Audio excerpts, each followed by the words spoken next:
Hello दोस्तों, welcome to only IAS. आज date है 12 अक्टूबर 2022 और एक इम्पॉर्टेंट पॉजिटिव नोट के साथ स्टार्ट करते हैं। हमारे बिलीवर्ड सुमित सर बहुत ही जल्दी एक नई एनर्जी और नए विगर के साथ आप सभी के साथ डिस्कशन करेंगे। बहुत ही जल्दी एक नए तरीके के साथ वो आपके सभी के सामने आएंगे। तो इसी पॉजिटिव नोट के साथ स्टार्ट करते हैं आज का एडिटोरियल डिस्कशन। देखो, आज हम टोटल 4 एडिटोरियल्स को डिस्कस करेंगे। पहला एडिटोरियल है कि किस तरह से टेक्नोलॉजी को हम ब्लेम करते हैं सुसाइड की जो बढ़ती कॉजेज है उसके पीछे का। दूसरा एडिटोरियल है कि किस तरह से हम अ, लोगों के लिए सोल्यूशंस क्रिएट कर सकते हैं। किस तरह से अलग अलग इकोनॉमी है वहां पर क्या इम्पैक्ट होता है एनवायरनमेंट का, इसके रिगार्डिंग राइटर ने काफी अच्छी बातें करी हैं, तो उसके बारे में थोड़ा सा समझेंगे। साथ ही साथ जो हमारा थर्ड होगा वो होगा आत्मनिर्भरता। किस चीज में? डिफेंस के अंदर। कल हमने पढ़ा था रिगार्डिंग रिन्यूएबल एनर्जी, राइट। आज हम पढ़ेंगे डिफेंस प्रोडक्शन के अंदर किस तरह से इंडिया आत्मनिर्भरता या फिर सेल्फ रिलायंस को अचीव कर सकता है। एंड लास्टली, आप सभी जानते हो वर्ल्ड बैंक की थोड़े दिन पहले एक रिपोर्ट आई थी पावर्टी एंड शेयर्ड प्रॉस्पेरिटी के नाम से। उसके रिगार्डिंग राइटर ने कुछ बातें करी हैं कि किस तरह से चाइना ने बहुत तेजी से पॉवर्टी को रिड्यूस किया है, इंडिया क्या सीख सकता है इन पर्टिकुलर चीजों के साथ, और किस तरह से इंडिया भी यहाँ से लेसन लेते हुए अपने यहाँ भी पॉवर्टी की जो समस्या है उसको कम किया जा सकता है। तो स्टार्ट करते हैं आज के डिस्कशन को। देखो, पहला जो आर्टिकल है that is regarding blaming technology for death by suicide is misguided, और इसको आप जनरल स्टडीज पेपर 2 के गवर्नमेंट पॉलिसीज वाले सेक्टर से रिलेट कर सकते हो। देखिए, अभी थोड़े दिन पहले क्या हुआ, national crime record bureau NCRB के द्वारा डेटा रिलीज किया गया।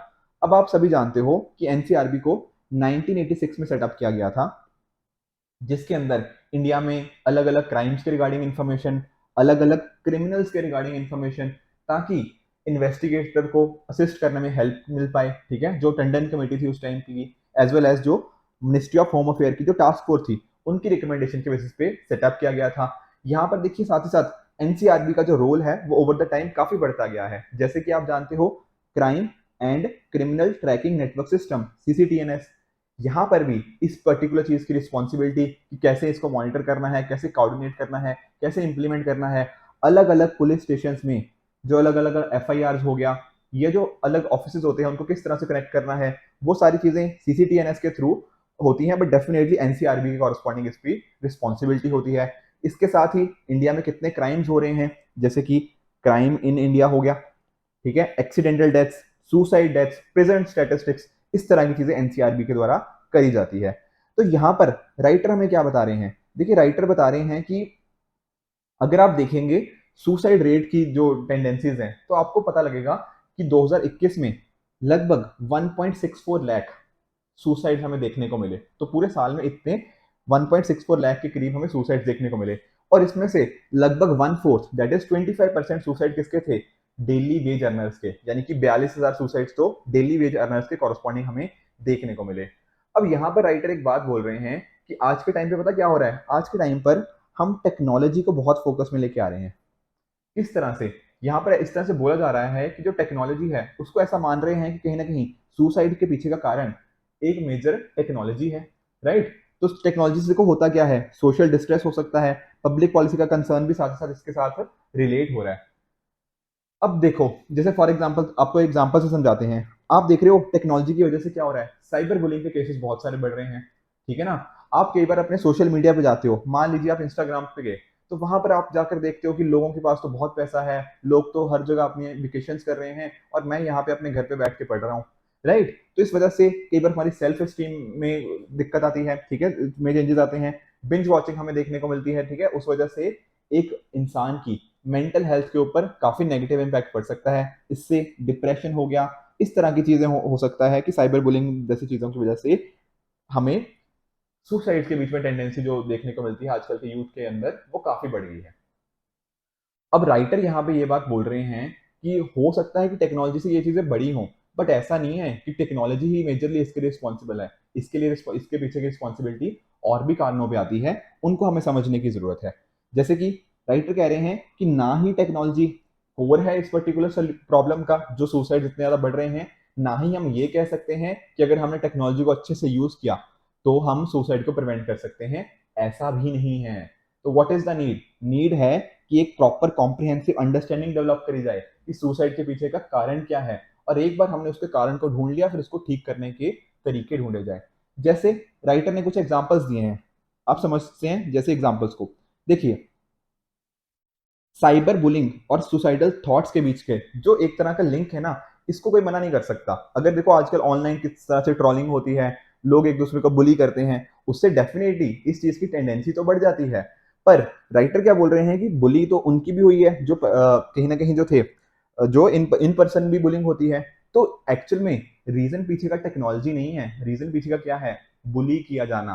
अगर बुली चाहे कोई बंदा किसी को टेक्नोलॉजी पे कर रहा है या फिर ऑनलाइन माध्यम पे कर रहा है या ऑफलाइन पे कर रहा है, ठीक है, it is the same thing. तो पर्सन का नेगेटिव इम्पैक्ट आएगा ही आएगा पर्सन की मेंटल हेल्थ के ऊपर। तो ये बात यहाँ पर राइटर कर रहे हैं। तो जरूरत क्या है, जरूरत है अवेयरनेस कैंपेन्स की, सेंसिटाइजेशन प्रोग्राम्स की, कम्युनिटी सपोर्ट की, साथ ही साथ काउंसलिंग सर्विसेज। तो इस तरह के बहुत सारे एग्जांपल्स राइटर के द्वारा दिए जा रहे हैं कि किस तरह से हम इसको सॉल्यूशंस मान सकते हैं। उसके साथ ही देखो, तमिलनाडु का एक इंपॉर्टेंट केस राइटर हाईलाइट करते हैं कि यहाँ पर क्या हो रहा है। तमिलनाडु के अंदर ना, जो हमारी वहाँ की गवर्नमेंट है, उन्होंने क्या एक चीज नोटिस करी कि शायद जो सुसाइड वहां पे बढ़ रहे हैं उसके पीछे का कारण क्या है, गेमिंग की एडिक्शन।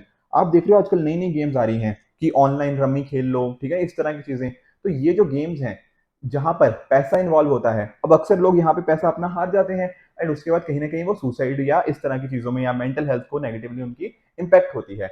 अब यहाँ की गवर्नमेंट ने क्या किया, एक ऑर्डिनेंस लेके आई तमिलनाडु की गवर्नमेंट, जहां पर most of the online games को बैन कर दिया जो मनी के लिए थी, जैसे रमी हो गया, पोकर हो गया, इन सभी गेम्स को गवर्नमेंट ने बैन कर दिया।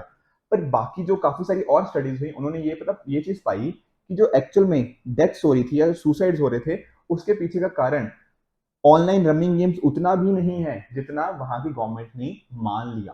तो एक्चुअल में जो रीजंस थे सुसाइड के पीछे, वो काफी अलग थे एज कंपेयर टू जो गवर्नमेंट ने सोचा था कि ये रनिंग गेम्स की वजह से या इस तरह की ऑनलाइन गेमिंग की वजह से लोग सुसाइड कर रहे हैं। बट बहुत सारे डेटा साइंटिस्ट या फिर बहुत सारे और एक्सपर्ट्स ने ऐसा माना कि ऐसा नहीं है, और इसके बीच में हम ऐप से प्रॉपर कोरिलेशन नहीं मानकर चल सकते।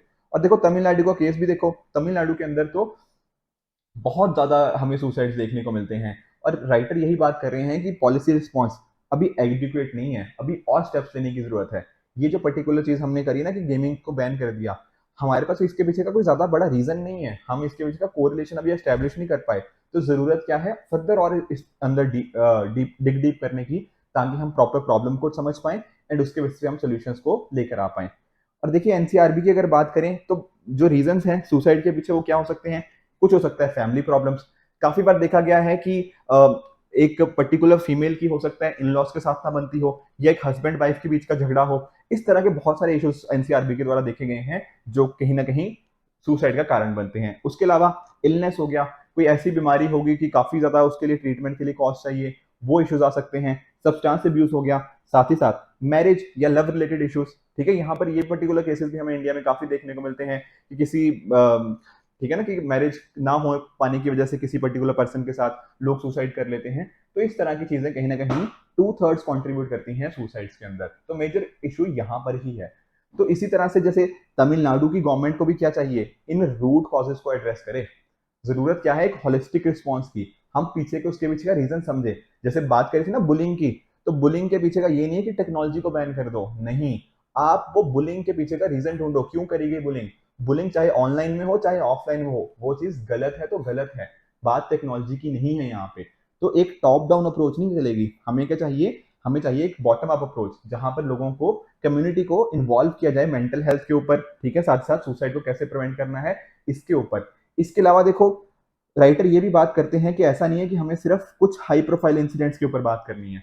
जैसे आप देख रहे हो कि जैसे एक बहुत ही अनफॉर्चुनेट डेथ हुई थी, आप जानते हो, लगभग 2 साल पहले, सुशांत सिंह राजपूत जी की, राइट। तो उस टाइम पे काफी बात हुई, हमने सुसाइड्स की काफी बात करी, काफी टीवी चैनल्स के ऊपर इसके रिगार्डिंग डिस्कशन हुई।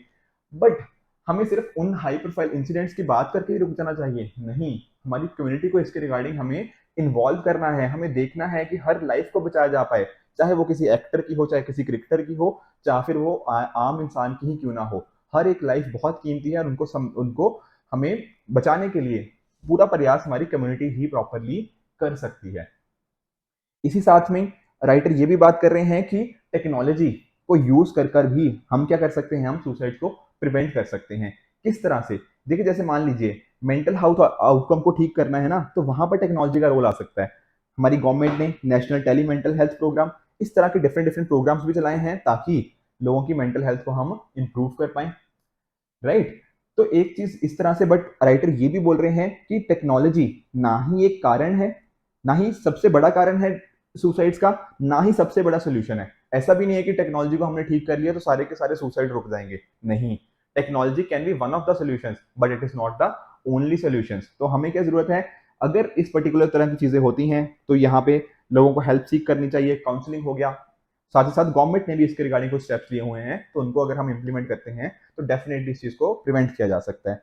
देखो, बीइंग यूपीएससी एस्पिरेंट्स भी काफी बार हमारी लाइफ में ऐसी सिचुएशन आ जाती है कि कहीं ना कहीं हमारे भी मेंटल हेल्थ को नेगेटिवली इंपैक्ट होता है, ठीक है। तो और साथ ही साथ इसके पीछे का रीजन समझने की जरूरत है कि ऐसे हम क्यों कर रहे हैं। काफी बार लोगों को ये होता है कि हमारे से तो बहुत बड़ी एक्सपेक्टेशंस थी, शायद हम 2 बार 3 बार प्रीलिम्स दे दिया तब क्लियर नहीं कर पाए, तो लोग क्या कहेंगे जिसको बोलते हैं ना, उस तरह की टेंडेंसीज आ चुकी हैं। तो उस वजह से हमारी मेंटल हेल्थ कई बार नेगेटिवली इंपैक्ट हो गई है।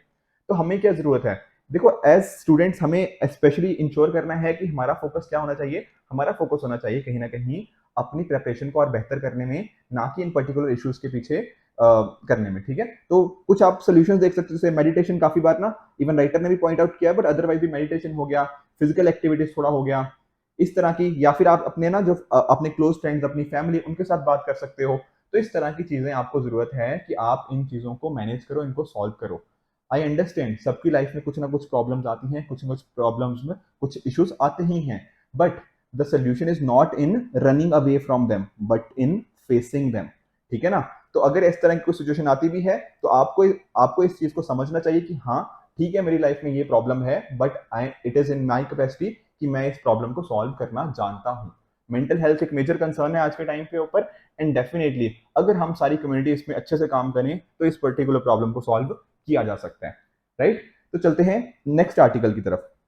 देखो, जो दूसरा एडिटोरियल है वो है solutions by the people for the people, और इस पर्टिकुलर एडिटोरियल को आप इंडियन इकोनॉमी के जीएस पेपर 3 के साथ रिलेट कर सकते हो। देखिए, राइटर यहाँ बात कर रहे हैं कि 20th सेंचुरी से ही इकोनॉमिक साइंस ने काफी डोमिनेट किया हुआ है, और यहाँ पर राइटर्स कुछ एग्जांपल्स देते हैं जैसे कि कीनीशियन इकोनॉमी का, फ्रीडमैन इकोनॉमी का।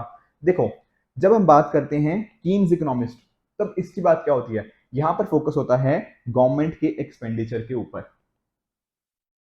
मीनिंग कि अगर मान लीजिए कोई इकोनॉमी में कुछ खराबी चल रही है, कुछ इकोनॉमी में कुछ दिक्कत आती है, तो यहाँ पर अगर गवर्नमेंट एक स्ट्रॉन्ग इंटरवेंशन करे, और क्या करे, जो अपने कंज्यूमर्स हैं उनको इंटरवेंशन के थ्रू बोले कि हाँ, इस इंटरवेंशन के थ्रू अगर आप ज्यादा गुड्स और सर्विसेज खरीदोगे कहीं ना कहीं, तो इंटरवेंशन गवर्नमेंट की बहुत नेसेसरी हो जाती है when it comes to Keynesian economy. On the other hand, जब मैं बात करता हूँ फ्रीडमैन इकोनॉमी की या फिर मॉनिटरिस्ट इकोनॉमी की, तब यहाँ पर क्या होता है, यहाँ बात होती है कि हम किस तरह से कंट्रोल करें मनी का, ठीक है। मनी इन इकोनॉमी को हमें कंट्रोल करने की यहाँ पर बात देखने को मिलती है। होता क्या है कि अगर हमने देखो कहीं ना कहीं अगर मनी सप्लाई को हमने कंट्रोल कर लिया कि कितनी इकोनॉमी में मनी जा रही है कितनी नहीं जा रही, तो उसके बेसिस पे क्या होगा, अपने आप यहाँ पे बात करी जाती है कि अपने आप मार्केट फिक्स हो जाएगी।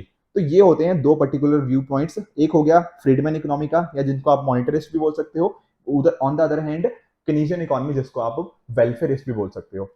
उसी तरह से यहाँ पर राइटर बात भी कर रहे हैं कि इनविजिबल हैंड भी हो सकता है कई बार, जैसे एडम स्मिथ ने बात करी थी कि इकोनॉमी अपने आप प्रॉपर शेप में आ जाती है।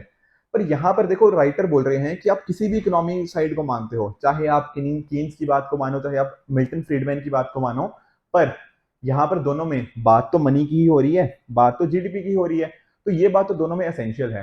पर क्या इस पर्टिकुलर सोच के अंदर हमने इन्वायरमेंट का एक बार भी जिक्र किया? शायद नहीं किया, राइट।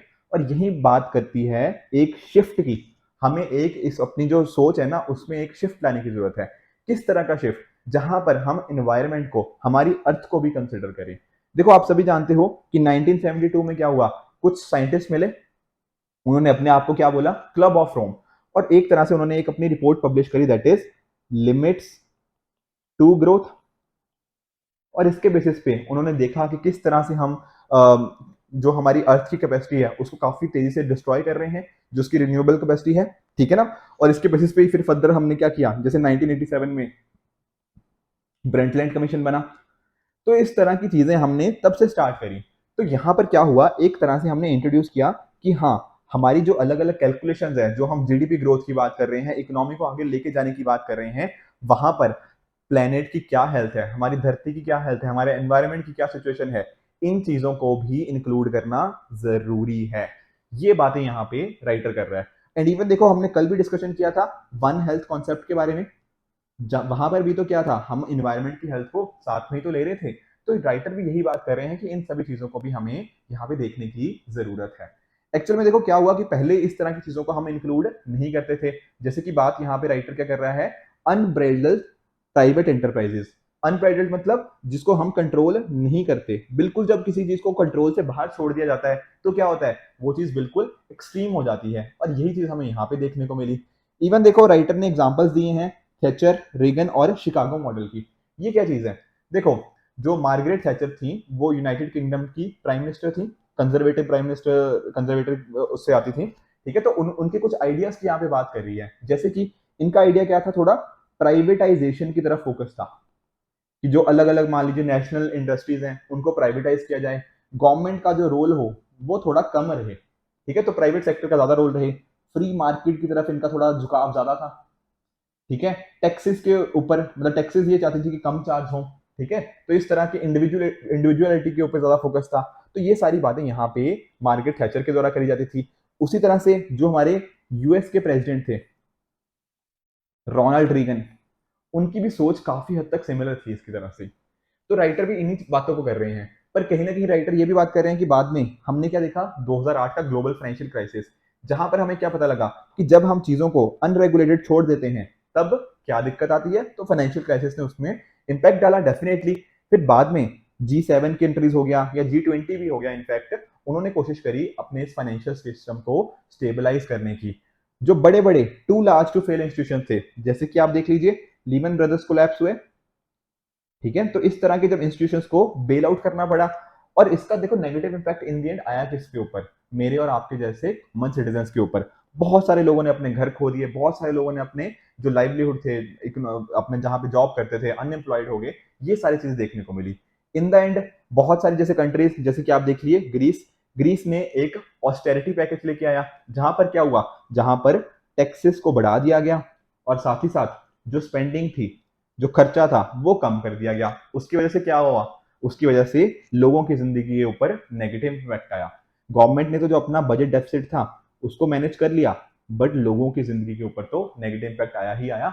यस, तो ये बातें यहाँ पे राइटर कर रहा है कि हमें क्या जरूरत है, एक शिफ्ट की जरूरत है। हम जिस सोच में जी रहे हैं उससे शिफ्ट होकर हमें अपने जो हमारा प्लेनेट है, हमारी जो अर्थ है, उसको भी इंक्लूड करना चाहिए इसके अंदर। जैसे यहाँ पे आप देख सकते हो, पीपल, प्लेनेट एंड प्रॉफिट, तीनों का अपना अपना इंपॉर्टेंस है। तो इस 3P स्लोगन की बहुत जरूरत है। इसको आप ट्रिपल बॉटम लाइन भी बोल सकते हो। ट्रिपल बॉटम लाइन का क्या मीनिंग, जहां पर आप सिर्फ इकोनॉमिक इंपैक्ट को नहीं देख रहे, आप अपने सोशल इंपैक्ट को, आप इन्वायरमेंटल इंपैक्ट को, इन सभी चीजों को भी साथ में देख रहे हो। तो यहाँ पर देखो लार्ज कॉर्पोरेशंस को तो देखो ये सारी चीजें टेक कवर कर लेती हैं, पर हमें जरूरत क्या है, हमें जो नीड्स ऑफ पीपल है, जो आम लोगों की राय है, वहां पर भी उसको इंक्लूड करने की जरूरत है। और इसके लिए देखो जो राइटर बात करते हैं कि इनफैक्ट हमारे पास कुछ सॉल्यूशंस भी राइटर सजेस्ट करते हैं, जैसे कि एक पर्टिकुलर रिपोर्ट है, दैट इज एक पर्टिकुलर गाइड कह सकते हो, अर्थ फॉल और अर्थ सर्वाइवल गाइड फॉर ह्यूमैनिटी।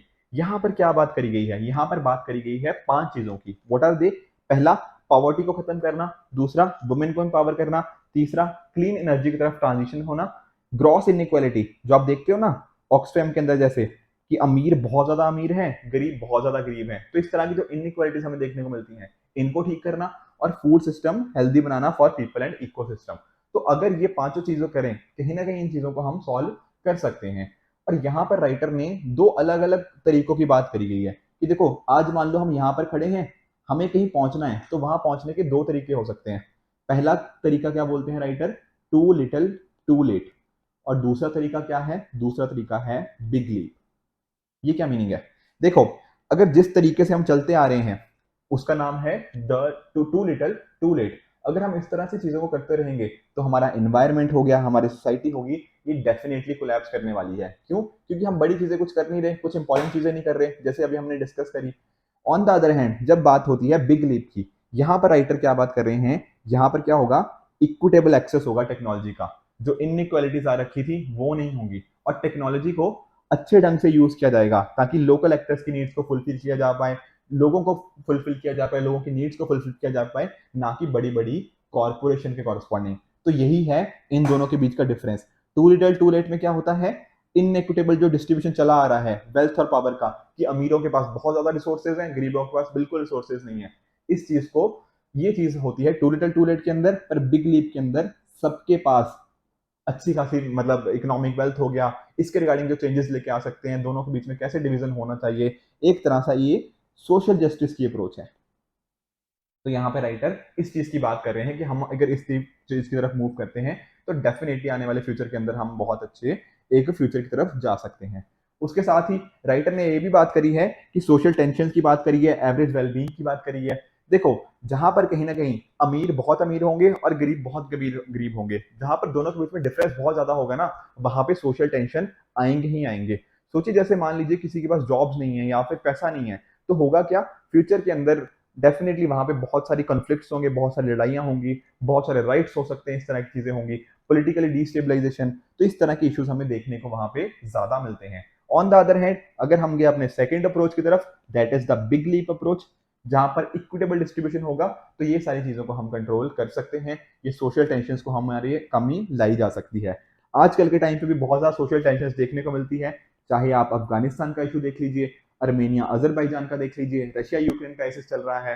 तो इस तरह की चीजें हमें यहाँ पे आज के टाइम पे देखने को डेफिनेटली मिलती हैं। अथॉरिटेरियन गवर्नमेंट्स बहुत सारी जगह में आ चुकी हैं, तो इनको अगर हमने ठीक करना है तो एक प्रॉपर हमें एक शिफ्ट लेके आने की ही जरूरत है। इस शिफ्ट को अगर हम लेके आएंगे, साथ ही साथ मॉनेटरी पॉलिसी, फिस्कल पॉलिसी, साथ ही साथ जीडीपी के अंदर हम नेचर को इंक्लूड करें, सोसाइटी को इंक्लूड करें, ये सारी चीजें जब हम मिलकर करेंगे तो डेफिनेटली हम जो ये दिक्कतें हैं इनको सॉल्व कर सकते हैं। ये कहना है यहाँ पे इस पर्टिकुलर एडिटोरियल के अंदर राइटर का। चलते हैं थर्ड एडिटोरियल की तरफ, जो बात करता है आत्मनिर्भर इन डिफेंस प्रोडक्शन, और इस पर्टिकुलर टॉपिक को आप जीएस पेपर 2 के साथ रिलेट कर सकते हो। देखिए, कल भी हमने आत्मनिर्भरता के बारे में पढ़ा था थोड़ा, जब हमने सेल्फ रिलायंस का डिस्कशन किया रिन्यूएबल एनर्जी वाले सेक्टर के अंदर। पर यहां पर राइटर बात करते हैं डिफेंस के अंदर। देखो, ऑल्दो इंडिया ने पिछले कुछ सालों के अंदर बहुत अच्छा काम किया है डिफेंस के अंदर इंडिजिनाइजेशन करने के लिए, पर फिर भी बहुत सारे इश्यूज आज भी फेस करने को मिलते हैं। जैसे कि आप देख रहे हो Stockholm institute, peace research institute की रिपोर्ट, सिप्री की जो रिपोर्ट है रिसेंट, उसके हिसाब से क्या है, इंडिया सेकंड लार्जेस्ट इंपोर्टर है आर्म्स का 2016 से लेकर 2020 के अंदर। हम कोशिश तो देखो कर रहे हैं कि हम सेल्फ रिलायंट बने, और इंडो पैसिफिक नेशंस के अंदर हम चौथे सबसे बड़े आर्म्स के प्रोड्यूसर भी बन चुके हैं। बट आज भी हमें इंपोर्ट के लिए डिपेंडेंसी है दूसरी कंट्रीज के ऊपर। स्पेशली बात करें तो देखो, रशिया सबसे बड़ा हमारा इंपोर्टर आज भी है, उसके अलावा यूएसए के ऊपर भी हमारी डिपेंडेंसी है, फ्रांस के ऊपर है कुछ हद तक, साथ ही साथ इसराइल। इन चार कंट्रीज के कॉरस्पॉन्डिंग तो सबसे ज्यादा हमारी इंडिया की बहुत डिपेंडेंसी है, और रशिया के ऊपर तो हमने हमेशा से हम काफी डिपेंडेंट रहे हैं, और सिप्री की रिपोर्ट भी हमें यही दिखाती है। इसलिए यहाँ पे आप देख भी सकते हो कि सऊदी अरेबिया क्या है, सबसे बड़ा इंपोर्टर था, और सेकंड नंबर किसका आता है, इंडिया का। इससे क्या होता है, हमें बहुत सारे पैसे खर्च करने पड़ते हैं, हमारा इंपोर्ट बिल बढ़ जाता है, तो ये सारी दिक्कतें हमें देखने को मिलती हैं। तो देखो, जो बात करें अगर इंडिजिनाइजेशन ऑफ डिफेंस की, कि किस तरह से हम अपने डिफेंस कैपेबिलिटीज को जो इंपोर्ट डिपेंडेंसी है उसको खत्म कर सकते हैं, हम defence equipment within our country ही कर सकते हैं। तो यहाँ पर राइटर बोल रहे हैं कि DRDO, defence research development organisation, defence public sector undertaking, DPSUs, इन सभी का बहुत इंपॉर्टेंट रोल है। एंड साथ ही साथ देखो, 1983 के अंदर जब हमने IGMDP, integrated guided missile development programme की बात करी, तब उसके अंदर एक हमने ना एक माइलस्टोन था ये, एक तरह से कि हम इंडिजिनाइजेशन ऑफ डिफेंस की तरफ बढ़ रहे थे। यहाँ पर पृथ्वी हो गया, surface to surface short range ballistic missile की बात करी गई, ठीक है। आकाश हो गया, उसके अलावा surface to air medium range missile जो की थी पहले, त्रिशूल हो गया, त्रिशूल एक तरह से नेवल वर्जन है पृथ्वी का, राइट, कि सरफेस टू एयर मिसाइल आप यहाँ पे देख सकते हो। उसकी तरह ही नाग, एंटी टैंक हो गया, एंटी टैंक मिसाइल हो गया, एंड साथ ही साथ अग्नि, अग्नि क्या है, intermediate range surface to surface missile. तो इस तरह की जो आईजीडीएमडीपी थी, that is integrated guided missile development programme, इसके थ्रू हमने क्या कोशिश करी, हमने इंडिजिनाइजेशन ऑफ डिफेंस की कोशिश करी। पर ओवर द टाइम को हमारे कुछ चैलेंजेस देखने को भी मिल चुके हैं कि क्यों हम डिफेंस सेक्टर के रिगार्डिंग क्या इश्यूज हैं। पहला है इंपोर्ट्स के ऊपर डिपेंडेंस, और देखो आज के टाइम भी आप देख सकते हो S-400 की हम बात करते हैं कि S-400 हमें रशिया से हमने रिसीव करने हैं, पर चाहे आप मान लो रशिया यूक्रेन वॉर की वजह से या फिर इवन जो अमेरिका का काटसा countering American adversary through sanction act, यहाँ पर भी पॉसिबिलिटी है कि इंडिया के ऊपर कुछ राइटर्स लिखते हैं कि पॉसिबिलिटी हो सकती है कि इंडिया के ऊपर कुछ हद तक सैंक्शन भी लगाए जाएं यूएसए के द्वारा। ठीक है, तो ये सारी मुद्दों की वजह से क्या हुआ है, S-400 का जो एयर डिफेंस सिस्टम था वो दो काफी टाइम हो चुका है साइन हुए हुए, पर अभी तक हमें डिलीवरी उसकी नहीं मिली है। तो एक तो पहले ही हम इंपोर्ट पे डिपेंडेंट है, और साथ ही साथ ये जो जियो पोलिटिकल टेंशन चल रही है उस वजह से भी क्या हो रहा है, जो चीजें हमने मंगाई थी वो काफी हद तक हमारी डिले हो चुकी हैं। फिर चाहे बात कर लो आप सुखोई की या फिर MiG-29 फाइटर जेट्स की, तो यहाँ पर भी ये भी पर्टिकुलर चीजें भी इन लाइन है। उसी तरह से प्राइवेट पार्टिसिपेशन अभी भी कम है। देखिए गवर्नमेंट ने स्टेप्स लिए हैं पिछले कुछ टाइम के अंदर जिससे प्राइवेट पार्टिसिपेशन बढ़े इस पर्टिकुलर सेक्टर के अंदर, पर अभी भी प्राइवेट सेक्टर उतना स्ट्रांगली अभी नहीं आ पाया। साथ ही साथ रिसर्च एंड डेवलपमेंट में वीकनेस है अभी, हमारे जो इंटरकनेक्शन है इन सभी के बीच में वो अभी इंटरकनेक्शन अच्छा नहीं है। साथ ही साथ जो स्टेक होल्डर्स के बीच में एक तरह का नेक्सस की कमी है। तो ये सारी चीजें कहीं ना कहीं हार्म करती है कि इंडिया का डिफेंस सेक्टर में आज भी हमें कुछ चैलेंजेस देखने को मिलते हैं, और इन्हीं पर्टिकुलर चीजों के राइटर सोल्यूशन भी सजेस्ट करते हैं, जैसे कि हम पहले प्राइवेट सेक्टर की इन्वॉल्वमेंट और बढ़ाएं। देखो जब प्राइवेट सेक्टर आएगा तो कुछ हो सकता है, कुछ नई टेक्नोलॉजी कुछ नए इनोवेशंस लेकर आए जिसकी वजह से हमारे इंडियन आर्म फोर्सेस की नीड्स को हम अच्छे से फुलफिल कर पाए और साथ साथ उनकी कैपेबिलिटीज को और भी बढ़ा पाए। इसके साथ ही आप जानते हो हमारी जो गवर्नमेंट है उसके द्वारा दो डिफेंस इंडस्ट्रियल कॉरिडोर को एस्टेब्लिश किया गया है, one in Uttar Pradesh and second one in Tamil Nadu. ये एक अच्छा स्टेप्स है, पर अगर हम इस तरह के डिफेंस इंडस्ट्रियल कॉरिडोर जो DICs हैं पूरे इंडिया के ऑल अक्रॉस द कंट्री अलग अलग एरियाज में करें, तो कहीं ना कहीं जो हमारे इंडियन MSMEs हो गया, इंडियन कंपनीज हो गया, डिफेंस पब्लिक सेक्टर अंडरटेकिंग्स हो गया, उनकी कैपेबिलिटीज को हम बढ़ा सकते हैं। उसी तरह से इन्वेस्टमेंट को भी आसान किया जाए ताकि डिफेंस सेक्टर में इन्वेस्टमेंट ज्यादा से आ पाए। जो हमारा जैसे सृजन पोर्टल है ना, self reliance initiative through joint action, इसको अगर हम इन्वेस्टमेंट सेल के साथ लिंक कर दें तो यहाँ पर ज्यादा अच्छे से इन्वेस्टमेंट आ पाएगी, कहीं ना कहीं एक सिंगल पॉइंट ऑफ कांटेक्ट होगा हो पाएगा जहां पर आसानी से ये चीजें हो पाए, राइट। एंड उसी तरह से जब भी हम अपनी डिफेंस की पॉलिसीज बनाते हैं ना, तो डिफेंस की फील्ड में जो अच्छे लोग हैं जो इस तरह में काम कर रहे हैं, जो हमारे स्टार्टअप्स हैं इसमें वर्क कर रहे हैं, उनको भी हम यहाँ पे इंक्लूड कर सकते हैं ताकि जो भी गैप्स हैं हम उनको यहाँ पे फुलफिल कर पाए। उसी तरह से जो वर्ल्ड की डिफेंस मार्केट है हम उनको टैप कर सकते हैं। ओवर द टाइम आप देख रहे हो पिछले 5 से 6 सालों में इंडिया के एक्सपोर्ट्स काफी ज्यादा बड़े हैं, पर अभी भी हम और भी हमारे यहाँ पोटेंशियल काफी हाई है क्योंकि इंडिया के पास देखो अच्छा वर्क फोर्स भी है जो इस चीज में काम कर सकता है। गवर्नमेंट की भी पॉलिसीज उस डायरेक्शन में बढ़ रही हैं, तो इस तरह से हम काफी इस पर्टिकुलर सेक्टर में एक अच्छी लीप लेके आ सकते हैं। एंड इसी तरह से अगर हम अपनी सेल्फ सफिशिएंसी की तरफ बढ़ें, एम्प्लॉयमेंट अपॉर्चुनिटीज लोगों को प्रोवाइड करें, तो डेफिनेटली इंडिया की स्ट्रेटेजिक इंडिपेंडेंस के लिए ये बहुत हेल्पफुल हो सकता है। तो ये बात करी हमने आत्मनिर्भरता इन डिफेंस सेक्टर। चलते हैं अगले एडिटोरियल की तरफ, दैट इज कि चाइना ने किस तरह से पॉवर्टी को कम करा और इंडिया क्या कर सकता है। इसको आप यहाँ पे जनरल स्टडीज पेपर 2 के पॉवर्टी के साथ लिंक कर सकते हो। देखो पहले बात क्या हुई, बात हुई एक्चुअल में, देखो वर्ल्ड बैंक की अभी थोड़े दिन पहले एक report I, poverty and shared prosperity report. अब इस पर्टिकुलर रिपोर्ट के अंदर यहाँ पे वर्ल्ड बैंक ने बताया कि किस तरह से वर्ल्ड में ना एक्चुअली हम एक्सपेक्ट क्या करते हैं कि गरीबी कम होनी चाहिए, पर गरीबी कम नहीं हुई बल्कि बढ़ गई। क्यों बढ़ गई, एक तो देखो पीछे उसके रीजन रहा पेंडेमिक, कोविड-19 की वजह से डेफिनेटली जो भी हम स्टेप्स ले रहे थे पॉवर्टी को कम करने के लिए वो स्टेप्स हम नहीं ले पाए, उससे गरीबी बढ़ गई। बहुत सारे लोगों को जॉब लॉस हुआ पेंडेमिक के टाइम पे, उससे गरीबी बढ़ी।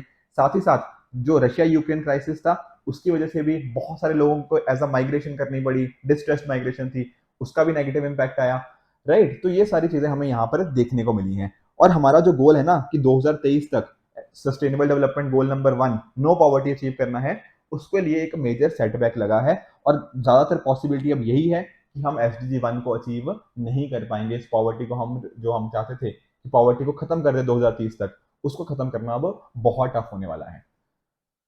और देखो बात करें अगर इंडिया की, तो इंडिया के रिगार्डिंग भी वर्ल्ड बैंक ने क्या बताया है कि इंडिया में सबसे ज्यादा क्वांटिटी पुअर लोगों की है दुनिया के अंदर, राइट। और यहाँ पर आप नंबर्स भी देख सकते हो। यहाँ पर इन्होंने डेटा लिया है CMIE का, centre for monitoring Indian economy का, और ये देखा गया है कि 2020 जब कोविड-19 पैंडेमिक स्टार्ट हुआ था उस टाइम पे, तो पॉवर्टी कितनी बड़ी है वहाँ लगभग 56 मिलियन कॉरस्पॉन्डिंग यहाँ पे हमें देखने को मिला है। ठीक है। ऑल तो देखो ऐसा नहीं है कि वर्ल्ड बैंक ने सिर्फ इंडिया की एक तरह से कह लो कि ये खराब चीजें बताई है, नहीं, कुछ चीजें पॉजिटिव्स भी बताई हैं, जैसे कि टारगेटेड कैश ट्रांसफर्स जो हमारी गवर्नमेंट के द्वारा किए गए, उन्होंने हेल्प किया है कि हम जो इस पॉवर्टी जो इतनी बड़ी है इसके साथ कुछ हद तक डील कर पाए। वर्ल्ड बैंक ने ये भी बोला है कि गवर्नमेंट का फोकस होना चाहिए लॉन्ग टर्म ग्रोथ के ऊपर। अगर हम इस चीज को कर पाएंगे, डोमेस्टिक रेवेन्यू को और अच्छे से मोबिलाइज कर पाएंगे, तो डेफिनेटली आने वाले टाइम पे इंडिया अच्छा काम कर सकता है। तो ये बातें तो करी थी वर्ल्ड बैंक ने। पर हम देख लेते हैं कि राइटर और क्या बोलना चाहते हैं। राइटर बोलना चाह रहे हैं कि चाइना ने क्या अचीव किया, पहले तो ये देख लेते हैं। जैसे कि चाइना ने 1978 से लेकर 2019 के बीच में लगभग 76 करोड़ लोगों को एक्सट्रीम पॉवर्टी से बाहर निकाला है, और ये एक बहुत ही बड़ा नंबर है। ठीक है ना, आप देख रहे हो कि नियरली जो चाइना ही एक मेजरली रिस्पॉन्सिबल है ग्लोबल, अगर पूरे वर्ल्ड में अगर जो पॉवर्टी कम हुई है उसके पीछे अगर सबसे मेजर रोल किसी ने प्ले किया है तो वो चाइना ने किया है।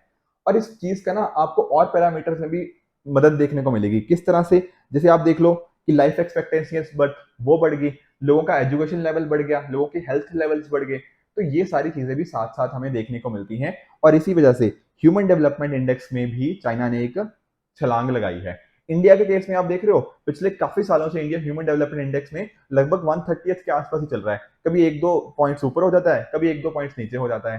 तो ये चीज हमें इंडिया में अभी तक नहीं देखने को मिली। अब पॉइंट ये है कि ये चाइना ने ये जो इतनी रिमार्केबल अचीवमेंट करी है, इसके पीछे के रीजन क्या थे? तो देखो इसके पीछे का पहला रीजन तो ये है कि जो चाइना में इकोनॉमिक ट्रांसफॉर्मेशन हुआ ना, वो एक रिस्पॉन्सिबल रहा। जैसे कि एग्रीकल्चर सेक्टर के अंदर अलग अलग रिफॉर्म्स लेकर आए गए, साथ ही साथ एक तरह की लो स्केल्ड लेबर इंटेंसिव इंडस्ट्रीज, ठीक है ना, तो फोकस लेबर इंटेंसिव इंडस्ट्रीज पे इन्होंने रखा, जिस वजह से एम्प्लॉयमेंट हुई। और एम्प्लॉयमेंट की वजह से चाइना ने क्या किया, जो फार्मिंग सेक्टर के अंदर ज्यादा लोग थे उनको नॉन फार्म एम्प्लॉयमेंट की तरफ लेकर आए, और उस वजह से इन लोगों को अच्छे रोजगार मिले, एंड उस वजह से इकोनॉमिक ग्रोथ भी हो पाई है। इवन देखो जो हमारा इकोनॉमिक सर्वे है 2019 का, उसने भी ये सेम चीज रिकमेंड करी है कि इंडिया को अगर फ्यूचर में ये चीजें वर्क करनी है ना, तो यहाँ पर लेबर इंटेंसिव इंडस्ट्रीज हो गया, लेदर हो गया, ठीक है, टेक्सटाइल हो गया, यहाँ पर साथ ही साथ जो हमारे नेटवर्क प्रोडक्ट्स होते हैं, इनके ऊपर अगर अच्छा काम करें तो इंडिया में भी ये सारी चीजें हो सकती हैं। ठीक है, पब्लिक इन्वेस्टमेंट, बाकी इंफ्रास्ट्रक्चर के ऊपर कैपिटल एक्सपेंडिचर को इंक्रीज करना, ये सारी चीजों ने चाइना को हेल्प किया है। उसी तरह से दूसरा क्या है कि जो हमारे टारगेटेड एरियाज के ऊपर इन्होंने फोकस किया है, अलग अलग सोशल प्रोटेक्शन पॉलिसीज की उन्होंने हेल्प किया है। ठीक है, जो सोशल इंश्योरेंस हो गया, सोशल वेलफेयर हो गया, पुअर हाउस होल्ड के ऊपर फोकस रखना अपनी पॉलिसीज का, यहाँ पर इस तरह की पॉलिसीज इंडिया भी अगर अडॉप्ट करे तो डेफिनेटली पॉवर्टी को टैकल किया जा सकता है। इफेक्टिव गवर्नेंस, उनका प्रॉपर इंप्लीमेंटेशन भी देखने को मिला। साथ ही साथ यहाँ पर बात करी है ह्यूमन कैपिटल की। देखो, अगर कहीं ना कहीं फोकस होगा लोगों की हेल्थ, लोगों की एजुकेशन, लोगों की नई नई स्किल्स के ऊपर, तो ओवरऑल हमारी ह्यूमन कैपिटल ज्यादा प्रोडक्टिव बनेगी, एंड वो प्रॉपरली इस चीज में कंट्रीब्यूट कर पाएंगे। Even on the other hand आप देखो, हमारी जैसे आयुष्मान भारत स्कीम है, वो कहीं ना कहीं लोगों की हेल्थ को इंप्रूव करने में हेल्प कर रही है।